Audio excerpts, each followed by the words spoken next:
Welcome to the Plato Paradigm, a paradigm shift in reading Plato's dialogues. Episode 97, Meno 78d to 79c. Socrates had refuted Meno's second answer about virtue simply by adding the adverbs justly and sound-mindedly to Meno's answer about virtue being able to govern other people. The effect is to say that virtue is doing something virtuously. For Meno, however, Socrates says, I asked for one virtue, you've given me more than one. And we've just seen that Socrates is doing the same thing in the third answer. He's just added the adverbs justly and piously. It shouldn't take too long now to get to the refutation. De ara hos eoike, tutoto poro dikaiosynen e sophrosynen e hosioteta prosenai e allotimorion aretes. It's necessary then, so it seems, to add to this acquisition justice or sound-mindedness or piety or any other part of virtue. Edeme uk estai arte, kaiper ekporidzus ataiotha. If not, it won't be virtue, although virtue, is acquiring the good things. Meno replies, Poskar anu tuton arete genoit an.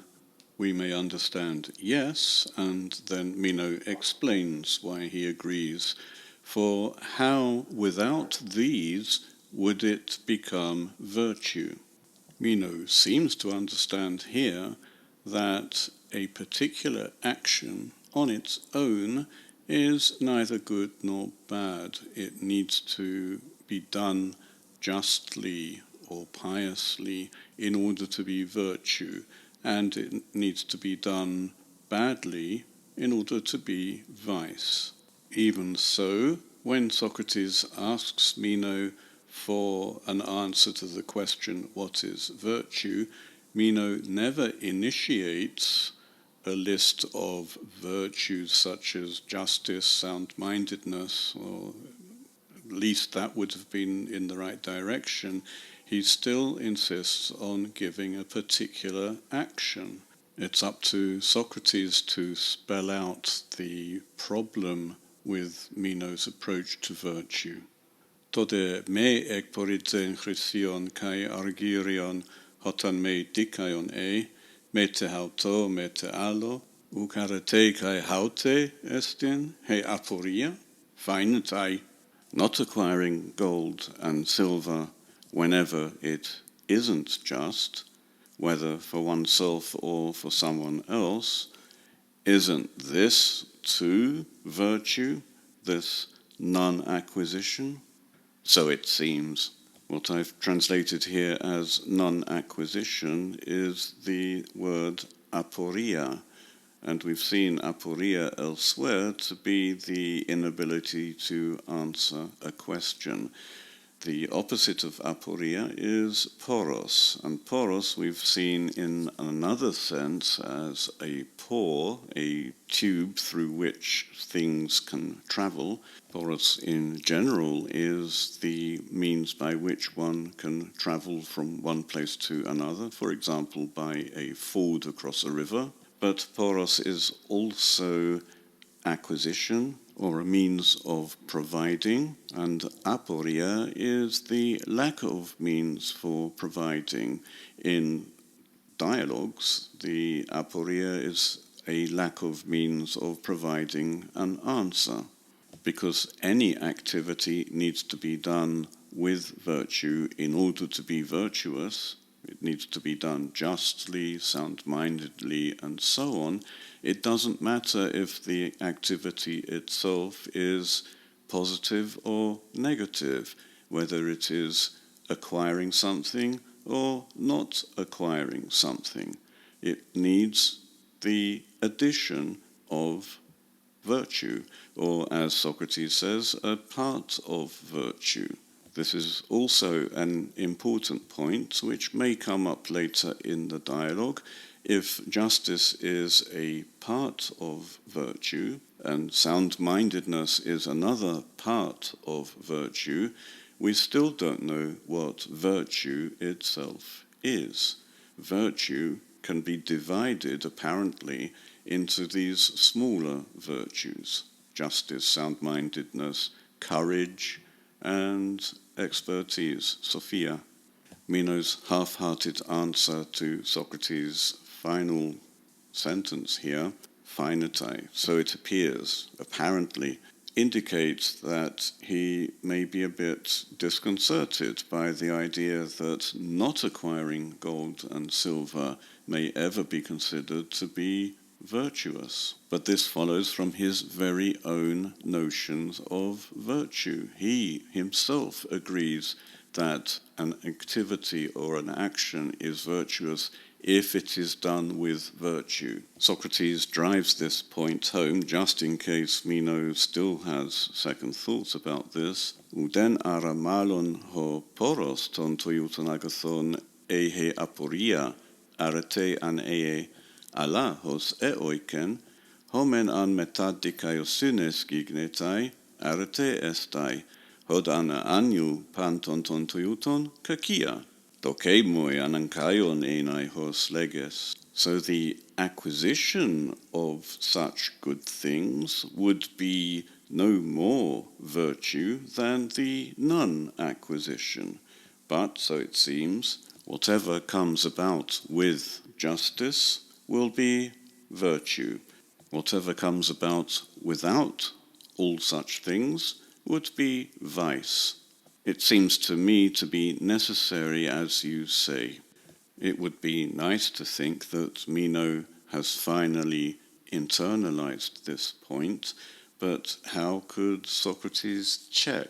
The most obvious way would be to ask Meno yet again for another answer about virtue, and see if this time Meno doesn't just give him a particular activity, but actually says, well, something like justice or sound-mindedness, even if that isn't the best answer, because justice and sound-mindedness are not one virtue, and Socrates is still looking for the one virtue. But even so, if Meno did give an answer like that, it would be an advance on all of these answers in which virtue is supposed to be a particular activity. Before he can ask Meno again, he has to dispose of this answer, the one that Meno has already given. How does he do that? He needs to refute it. Obviously, he's already done it, really, because he's saying that virtue is not the acquisition of gold and silver, because the non-acquisition of gold and silver is just as virtuous if it is done with virtue. Socrates does not turn this into a refutation, because then he would be spoon-feeding Meno for the next answer, because he would be telling him to add justice and sound-mindedness to whatever he comes up with. In fact, he does quite the reverse. He makes it sound bad that they've added justice and sound-mindedness to Meno's original answer. Ukun tuton hekaston oligon proteron morion aretes ephemen enai tein dikaiosynen, kai sophrosynen, kai pantata toiauta? Nai. Well then, didn't we claim just now that each of these is a part of virtue, justice and sound-mindedness and all of that sort? Yes. Eta o Menon paidzes prosme? Dide o Socrates? So Meno, are you playing with me? What do you mean, Socrates? Oti arti emude thentosu me katagnunai me de kermatidzen tenareten, kai dontos paradigmata katha deoi apokrinestai, tutumen emelesas, legestemoi hoti arteestin hoiont enai tagatha poritzesai metadikae synes, tuto defes morion artes enai. Egoge. Because when I asked you just now not to break or cut up virtue, and after I'd given you examples according to which it was necessary to answer, you ignored this. But you say to me that virtue is someone being able to acquire good things with justice. And you claim that this is a part of virtue. I do indeed. Un zum beine ex hon su homologes, to metamoriu aretes praten hotean prate, tuto areten enai. So it turns out from the things with which you agree that to do with a part of virtue, whatever one does, this is virtue. We could turn this sentence around to make more sense. Virtue is doing whatever one does with a part of virtue. Ten gardikaiosinen morion fes aretes enai, kai hekastatuton, for you claim that justice is a part of virtue, and each of these things. Ti unde tuto lego, hoti emute ethentos holon epenten areten, autenmen poludes epen hoti estin, passantefes praxin areten enai, e anper meta moriu aretes pratetai. Hospe erekos hoti arete estin to holon, kai ede gnosomenu emu, kai an su katakermatidzes auten kata moria. Why am I saying this then?